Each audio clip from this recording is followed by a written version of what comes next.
With KD possibly going elsewhere, there is a new mock trade that just dropped by ESPN that highlights a Western Conference player that could find his way to the Houston Rockets. So we're going to break down how realistic that is and what kind of impact that would have on this roster next season. Hello, everybody. Welcome to Rockets Digest. I'm your host, Donovan Ricondo. And as always, if you have not hit that subscribe button, hit that button below. We are trying to get to 2,000 subscribers by Sunday. So if you can, please subscribe. We're almost there. And for those of you that are currently subscribed, thank you very much. We appreciate you tuning in. Now, let's get straight into business today.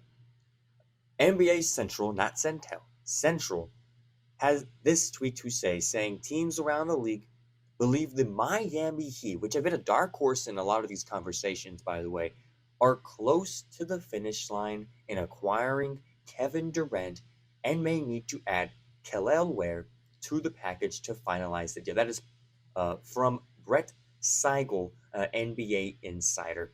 And this is far from a certainty, right? There's still a lot of ways to be made within a Kevin Durant trade. But the Heat do have apparently a package that is fairly convincing, and all they need to do is add this one player. Now, with that said, are there any other trade scenarios that the Houston Rockets can consider? Is there anything that makes sense? Well, according to a new article, DeMar DeRozan reportedly could emerge as a trade target for teams who miss out on Durant. This is another fairly good scorer in the NBA. He is up there in age. He is 36 years old, so very similar to Durant in that aspect as well. But he is someone who is on the potential trade market, as NBA insiders Mark Stein and Jake Fisher reported. DeRozan is, quote, widely perceived to be available in a trade, and he is a potential, quote, fallback option for teams that miss out on a bigger fish like Kevin Durant. And so it really puts into perspective, right?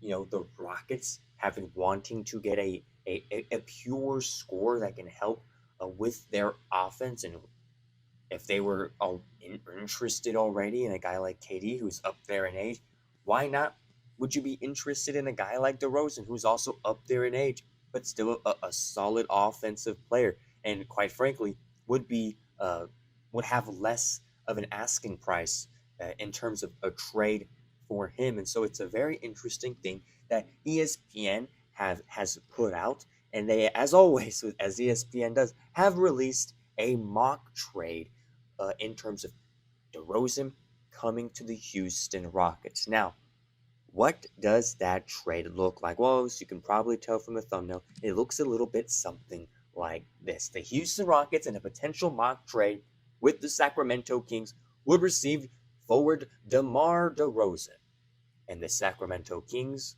would get forward Dillon Brooks in this year's number 10 overall pick.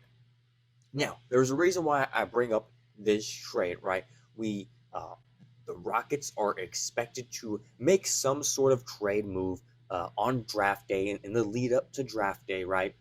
And so everything is on the table for this squad. We've been known to be trading away this 10th pick. It's just a matter of what for. And this could very well be one of those options. So I do not take a mock trade like this lightly, right? Because it makes sense in a lot of aspects, right? It includes a scorer that you've been wanting to acquire. It is a guy who is in the same age of Durant, and of course, the rumor going around of trading away that number 10 draft pick. Now, it's just a matter of, is this trade worth it? This one where you see right here is the amount of defense that you are going to lose with Dillon Brooks going to be made up for with the amount of offense you would receive from DeMar DeRozan? That seems to be the big question within this trade. And as the article that points out, right, what DeRozan has to offer, Andre Snellings from ESPN had this to say, quote,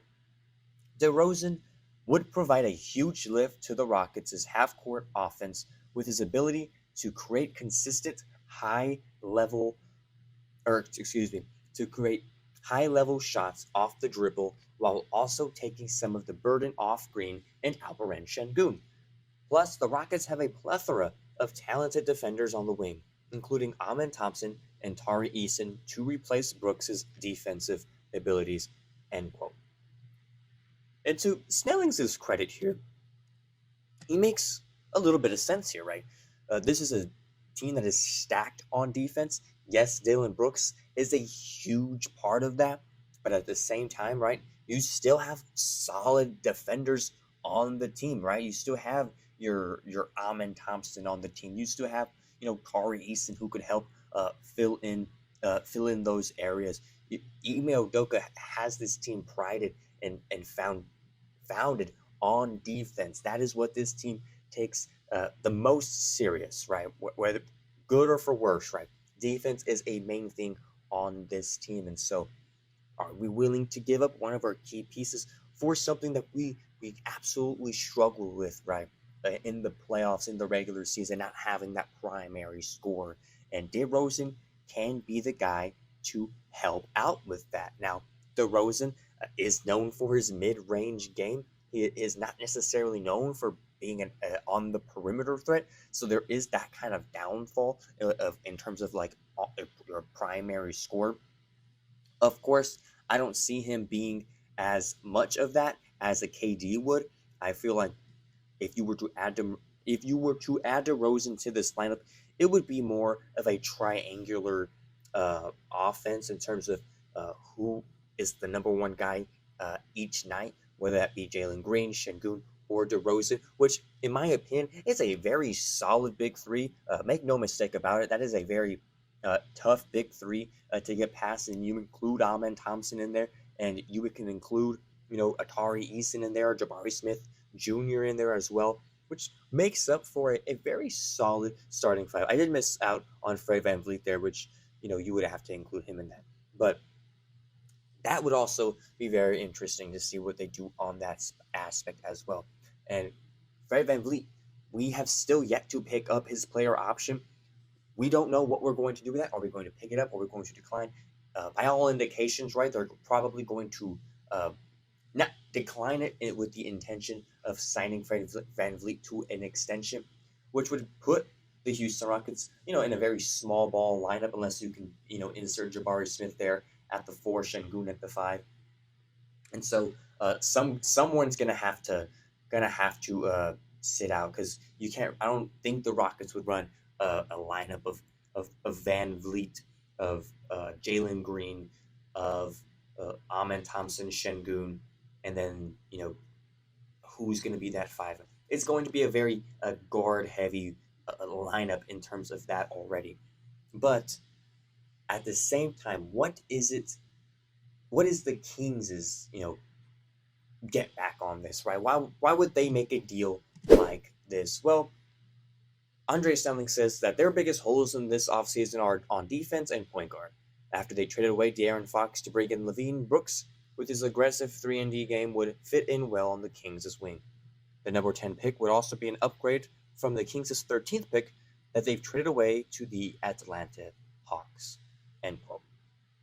And so there is reason for the Kings to do this. This isn't just a willy-nilly trade. This is something that they could benefit from.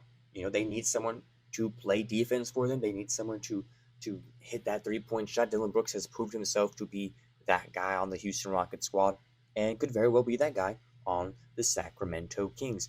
And it's a very intriguing trade with DeMar DeRozan and Dillon Brooks.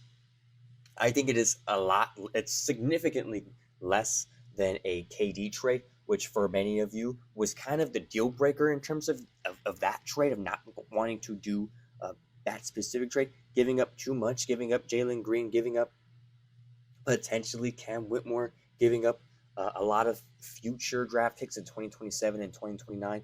And so a great alternative to that, and just putting it out here on this channel, is DeMar DeRozan. Of course, you still run into that problem of age. Age is a very vibrant thing in this trade scenario, as many of you have pointed out with KD, but at the same time, DeMar DeRozan also showing no signs of of of of wear and tear. I mean, yes, he's getting older, but he's putting up solid numbers for a guy who's going to be 36 next season. 22 points per game, 3.9 rebounds, 4.4 assists, 47% from the field, which isn't bad. 32% from three, which is he's not known to be a 3-point shooter. That's not necessarily in his game. He is a mid-range guy. That is what he does, and he does it very well. And it's just a matter of, do you want to trade a guy who is solid mid-range wise, but give up something that you're also not very great at, like your 3-point shooting, right? Dillon Brooks was a guy who, quite frankly, bailed you out a lot of the times, as you see here, shooting 39% from three, 14 points per game. He's under 30, and so he will be around for a lot longer. And so it's a question of whether or not the Rockets want to benefit now or later. And so, but at the same time, that benefiting now, how much are you really benefiting if you're giving away a 3-point shooter that you kind of need, right? You don't really have a lot of room to mess with your 3-point shooting. Besides Brooks, I mean, you can kind of rely on Fred VanVleet to make some threes, Jalen Green if he's hot, Jabari Smith Jr. Makes 2-3 a game, and so you're kind of limiting yourself in becoming a paint-centered team, which, quite frankly, I'm not the biggest fan of, right? As we saw with that Golden State Warriors series, 3-point range is something we have to get better at. The Warriors, a team like the Warriors, and experienced teams know how to guard that.